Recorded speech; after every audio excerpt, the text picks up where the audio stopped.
Just great start to conference play. Anytime you start on the road, it's hard, and we knew it would be a challenge down in Jacksonville. We played well. We did some good things, and the theme has been the same. We continue to get better, and that's the hope moving forward.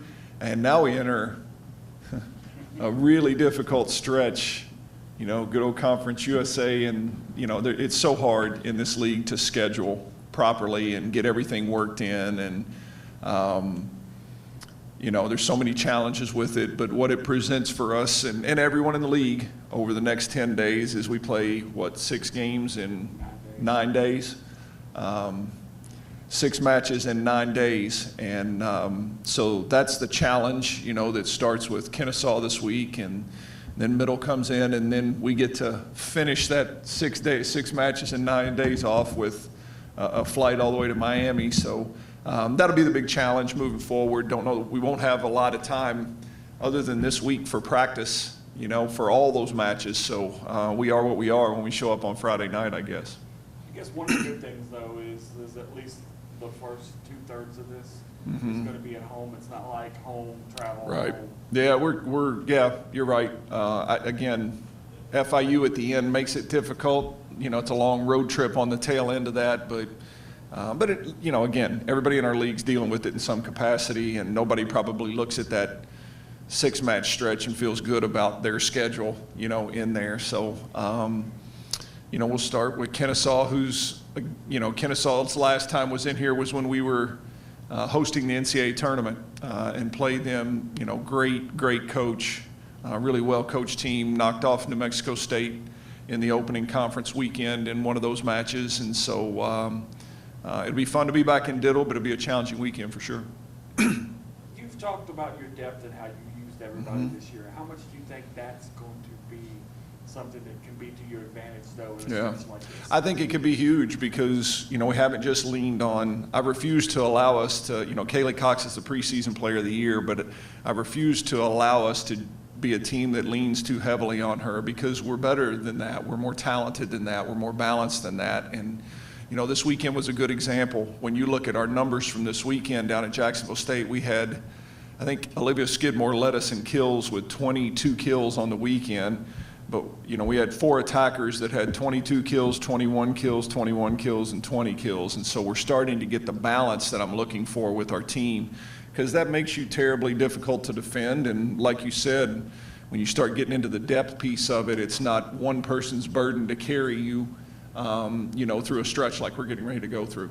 I know you talked about New Mexico State, or Kennesaw, knocking off New Mexico State in that first game. What did they do well to knock off the preseason number 2 team? Yeah, they've got a really good. They got a star player in Johnson. She's a really good player. Was a preseason all-conference player, and Keith Shunzel's been a friend of mine, the coach at Kennesaw, for a long time. And he's a tremendous coach, and they're going to be a good version of themselves. And you're in this deal now where you've got a week to prepare for a single opponent.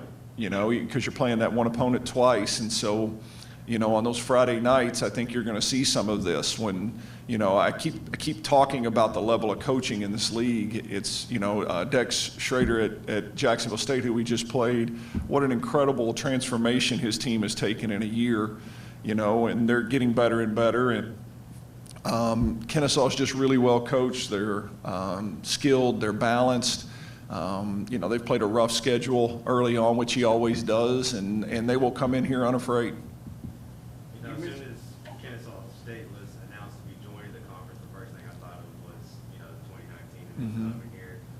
What was your reaction when you found out that Kennesaw State was joining and knowing that, that volleyball program was joining this conference? Just, again, wow, what this league, I'm telling you guys, don't necessarily just look at records and things like that of some of these teams, because people go out and play aggressive schedules, but the coaching talent in this league is pretty tremendous with all of the changes that have gone on in college athletics and leagues and all that. It seems like everybody that Conference USA is bringing into the league poses challenges with their coaches and their staff. And Kennesaw's got a great venue. They're in a great location.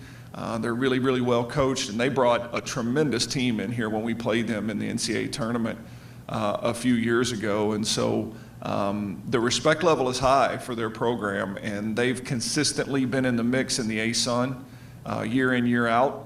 When they were in that league, and I think you'll see them be a factor in Conference USA as well. Coach talked about that, rough schedule at the beginning, challenging schedule for these girls. How are you really starting to see everything they've learned during that stretch pay off, especially these past 2 weekends? Yeah, I hope to see that really pay off over the next few weeks still.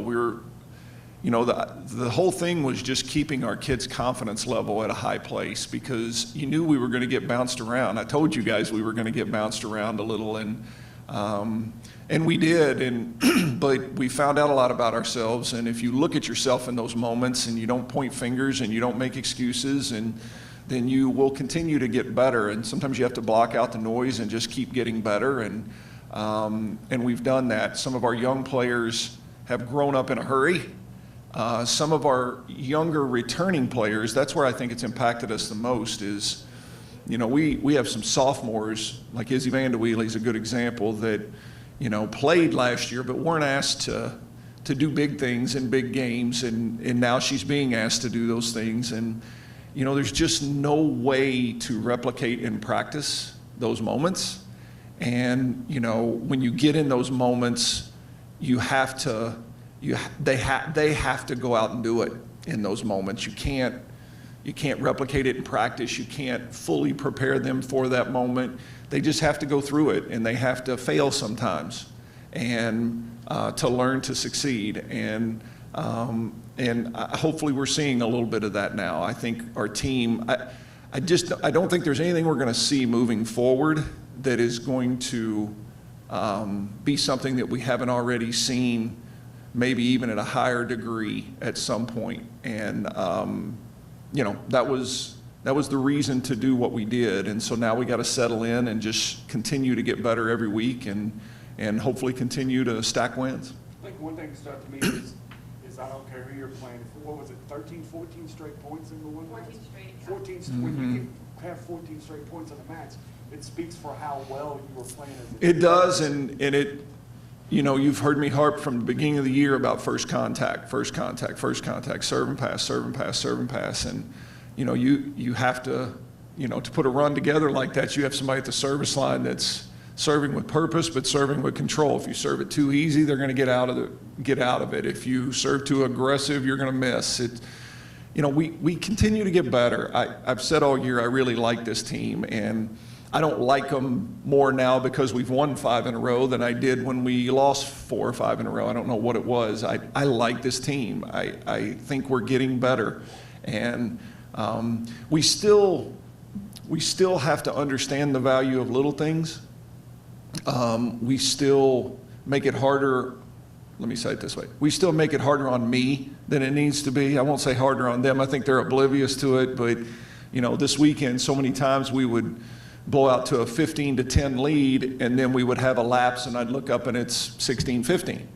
And it was mostly self-inflicted. And as I told them, we were able to get away with it this weekend. Those were the things that probably kept us from winning some of those matches earlier in the year. And the value of I talk with our teams a lot about, I love teams that are beautifully boring. You know what I mean? You just know what you're going to get every play, you know what you get when you stick a kid in the game. You know what you get from set to set.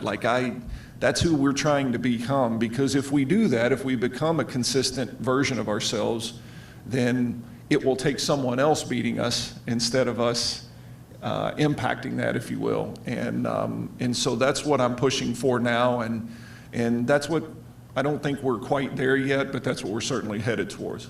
Talk a little bit about, obviously over the weekend, 760 wins, surpassing, EA Diddle's single program record, kind of what that means to you, what it means to the university, and that kind of thing.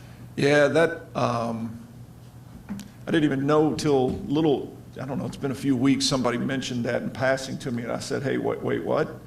And Of all the things that I've been able to accomplish in my career, that one's hard to get my mind around. I'm actually really, that one, I'm more proud of that than I am of a lot of things that have come my way, just because I understand the impact of what Coach Diddle meant here. And you still see the impact that he has long after he's gone. And it's just an honor to ever be mentioned in the same breath with him, and to surpass his win total is something that I truly cherish, because, like I said, not because it draws attention to me, but because of the respect that I have for the legacy that he left here. And so that's a pretty meaningful accomplishment, and certainly something that I'm honored and proud of. You know, you talk a lot about your depth on your outside hitters, especially that front row, but that back row is starting to kind of come into its own with, Chitty Schaefer and Callahan Wiegand. Kind of talk about their development over the past couple of weeks, what you've seen from them and how crucial they've been. Yeah, we're getting better. That was an area we keep talking about, first touch. That was an area that I said we had to get better, and we're starting to respond. Like, our ball control is improving, our first touch is improving. And then Callahan Wiegand is, keep an eye on that kid. She is a sneaky, impactful kid during matches.